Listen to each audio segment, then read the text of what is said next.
Good morning student. आज हम इस टाइप ऑफ न्यूट्रिशन के बारे में बात करेंगे। बेसिकली हम क्लास 10th के एमीबा में स्टेप ऑफ न्यूट्रिशन के बारे में बात करेंगे।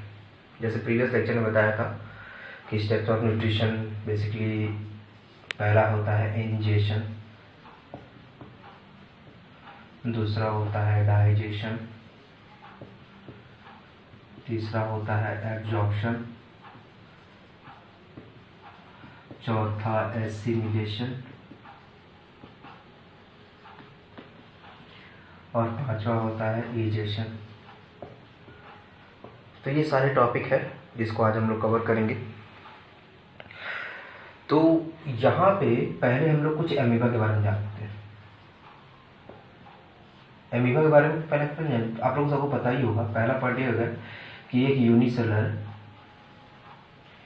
यानी एक ही सेल होता है, डिवीज़न ऑफ लेबर नहीं होता है।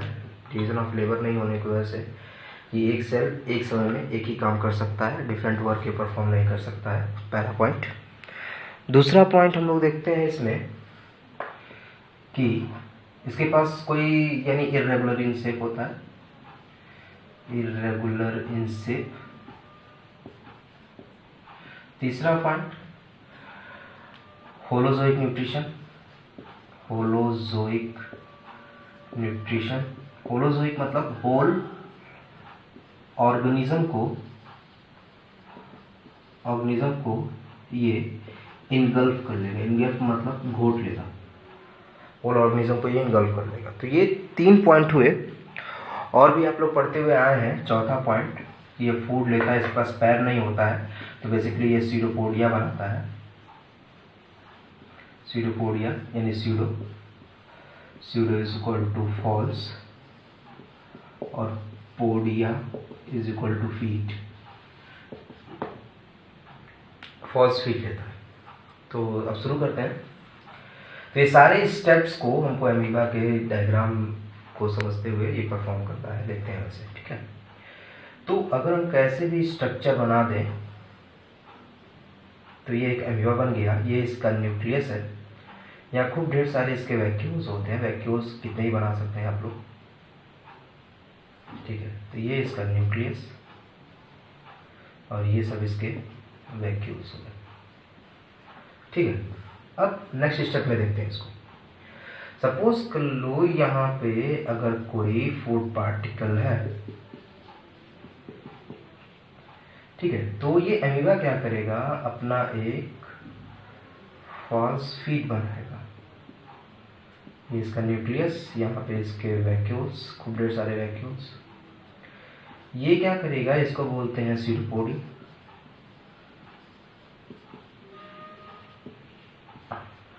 अब इस सीडोपोडिया की मदद से ये क्या करेगा, फूड पार्टिकल को अपने अंदर इनटेक कर लेगा, यानी इनटेक ऑफ फूड कर लेगा।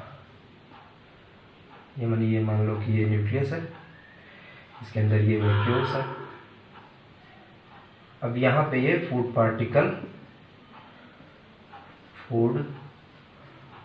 अंदर आ गया।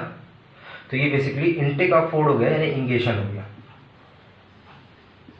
इनटेक ऑफ फूड यानी इंजेशन, ठीक है। अब दूसरा स्टेप है इसका डाइजेशन। अब होगा क्या कि जैसे जो ये अमीबा है, ये इसका न्यूक्लियस है, कोई एक वैक्यूल इस फूड को कवर कर लेगा।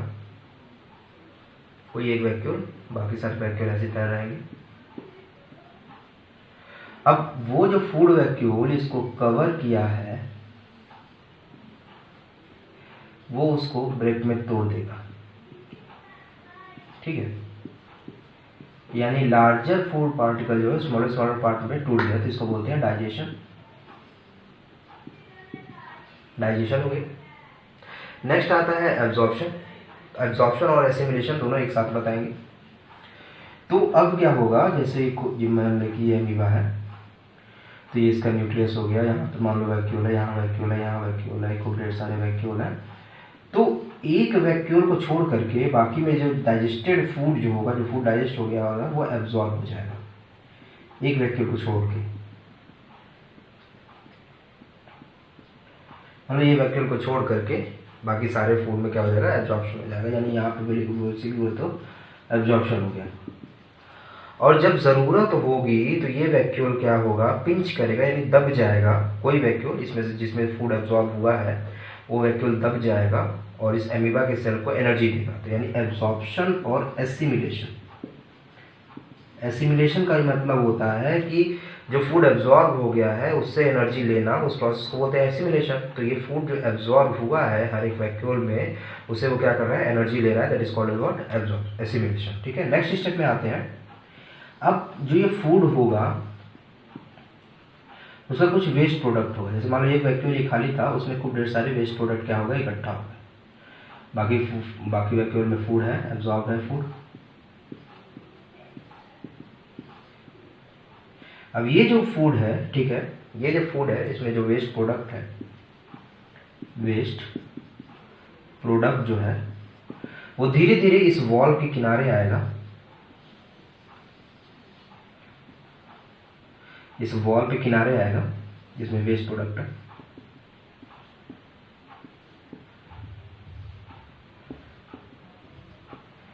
ठीक है, अब धीरे धीरे इस क्या हो जाएगा, ये इसके बॉडी से ये वेस्ट प्रोडक्ट क्या हो जाएगा, ये वैक्यूल वेस्ट प्रोडक्ट क्या हो जाएगा, बाहर हो जाएगा।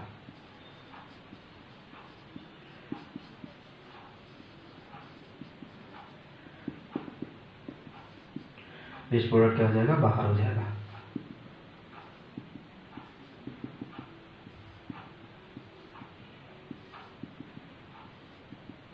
ठीक है, तो इस यहाँ पे वेस्ट प्रोडक्ट को हम लोग बाहर निकाल रहे हैं, तो इसको बोलते हैं एक्सोसाइटोसिस। इस प्रोसेस को बोलते हैं एक्सोसाइटोसिस। एक्सो मतलब होता है बाहर निकालना। कहाँ से निकालना, सेल से, यानी साइटोसिस मतलब सेल। सेल से वेस्ट मटेरियल को बाहर निकालना, दैट इज एक्सोसाइटोसिस।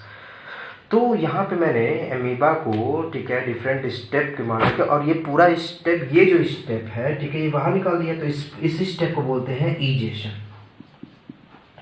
ईजेशन। तो यहाँ पे हम लोग पढ़ा ingestion, digestion, absorption and assimilation and egestion. तो यहाँ मैंने सारे स्टेप को मैंने क्या किया कि कंबाइन कर लिया। देखिए क्लास 10th का ये था एमीबा का nutrition, step of nutrition. Step में 5 स्टेप होते हैं, ingestion, digestion, absorption, assimilation and egestion. ठीक है, amoeba is a unicellular irregular holozoic nutrition. Whole organism को, देखिए फूड को पूरा इंगल्फ कर लिया, तो इसी बोलते हैं होलोजोइक। सीटोपोडिया के थ्रू तो ये निकली, ये हुआ। फिर सीटोपोडिया के थ्रू ये क्या करेगा, फूड इनटेक करेगा। इनटेक ऑफ फूड जैसे इंगेशन, फूड अंदर गया, एक वैक्यूल इसको कवर करेगा, वैक्यूल के अंदर वो क्या हो जाएगा, टूट जाएगा, दैट इज डाइजेशन। क्योंकि लार्जर मॉलिक्यूल स्मॉलर मॉलिक्यूल में टूट गया। ठीक है, तो दैट इज डाइजेशन। ठीक है, फिर अब ये डाइजेस्टेड फूड क्या होगा, डिफरेंट वैक्यूल्स में क्या हो जाएगा, एब्जॉर्ब हो जाएगा एक वैक्यूल को छोड़ करके। और जब इस ज़रूरत होगी, जब इसको एनर्जी की ज़रूरत होगी, तो कोई इस जो फूड एब्जॉर्ब हुआ है जिस वैक्यूल में, वो वैक्यूल दब जाएगा और इसको एनर्जी तुरंत क्या हो जाएगी, मिल जाएगी। That is absorption and assimilation. एक वैक्यूल जो बना हुआ है वो उसका वेस्ट प्रोडक्ट उसमें इकट्ठा हो जाएगा, क्योंकि फूड का वेस्ट प्रोडक्ट उसमें इकट्ठा होगा, और फिर वो वैक्यूल धीरे धीरे इस दीवार पे आएगा और धीरे धीरे क्या हो जाएगा, बाहर निकल जाएगा। बेसिकली ईजेशन हो जाएगा। अब सेल से बाहर निकल रहा है तो इस प्रोसेस को एक्सोसाइटोसिस भी कहते हैं। तो क्वेश्चन जो पूछा जाता है, या तो डायरेक्ट स्टेप ऑफ न्यूट्रिशन में एमीबा पूछ दिया जाएगा, ये पूरा का पूरा स्टेप ही पूछ दिया जाता है कि draw the with the help of diagram you show the steps of nutrition in amoeba. तो आपको ये पूरा लिखना पड़ेगा, डायग्राम पूरा बनाना पड़ेगा। नहीं तो ये क्वेश्चन हमेशा पूछा जाता है, ये कैसा न्यूट्रिशन होता है एमीबा में।